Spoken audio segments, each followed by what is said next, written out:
What's up guys? Meron tayo ngayong camping lamp. Nabili ko to sa Brown Tracker ng halagang 215 yata o 230. Ayan, tapos meron siyang tatlong kulay.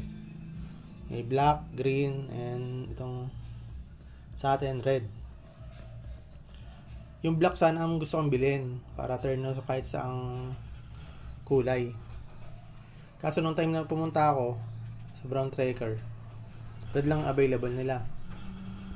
Kaso parang kinuha ko na kasi parang kinabukasan na yung camping namin eh. Yes. Buksan natin siya.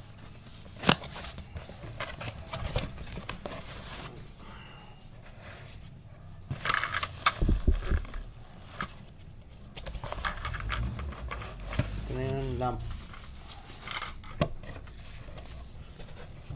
Tapos may kasama siyang charger. Meron siyang Type-C charger.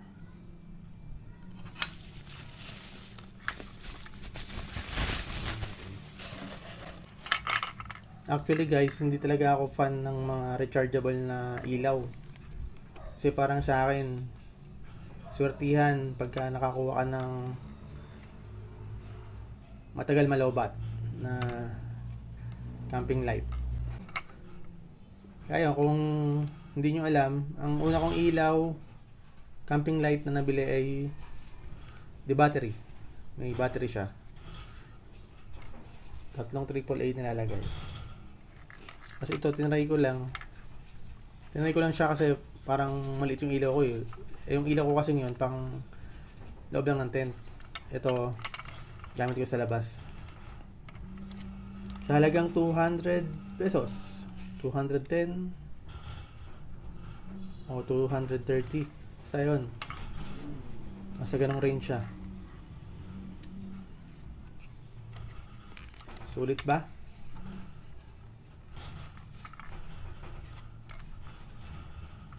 Sobrang sulit nito. Grabe. Alam nyo guys, pagka dilim sa campsite, paglubog ng araw, gagawin ko, i-open ko na tong camping lamp ko. Sa labas siya ng tent. Hanggang sa sikat ng araw, nakabukas pa rin yung ilaw niya. Hindi pa rin siya nalulobat. Ganun katibay yung battery nito. Ganun kakunat. Sobrang kunat ng battery nito. Ang tagal malobat. Kung makakakita kayo ng mga camping light sa mga store, sa FB, makikita nyo yung mga presyo. Nasa 1K, 1.5, may 3,000 pa, 3.5. Pero tumatagal lang yung battery nun, 4 hours, 6 hours. May lobat agad. Pero ito, 210, 230 pesos. Paglubog ng araw, iyon mo na siya. Hanggang pagsikat ng araw, nakabukas pa rin yung ilaw na ito. Ganun to, kalakas. Ito pinakasulit na nabili ko sa Brown Tracker. Sobrang mura niya. Hindi mo akalain na magtatagal siya ng ganun katagal. Kaya sobrang ganda na ito. Tapos pinipilit lang siya para ma-on. Ayun o. Tapos na-adjust siya. Pwede mo lakasan, pwede mong hinaan.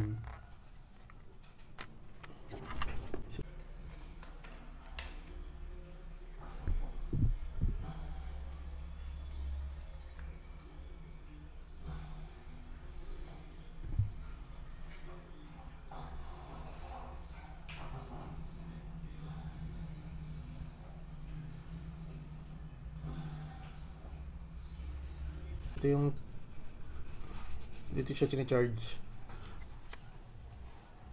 Pwede siyang ganito. Pwede siyang makapatong na ganito. Pwede naman isabit mo. Nakasabit lang. Ako madalas nakasabit siya eh. Pagka ginagamit ko. Kaya ito, marirecommend ko to sa inyo. Pag pumunta kayo ng Brown Tracker o sa may Shopee sila bilhin nyo yung ganito na camping light. Sobrang sulit na ito. Ang ganda. Ang tagal malobat. Panalo ka dito.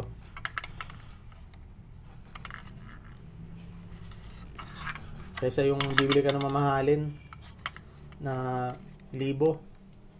Dito ka na. Ang ganda. Ang purpose mo naman kaya ka bibili nito para may ilaw ka sa campsite para mailawan mo mga niluluto mo, yung kung sa kayo kakain, ganun. So ito, sobrang sulit niya sa presyo niya. Napakamura. Tapos ganun katagal ang battery. Sobrang tagal malobat. Panalo dito. So ayun guys, kung nagustuhan nyo ang aking video, makikihingi naman ng isang like at makikisubscribe na rin sa aking YouTube channel. Thank you!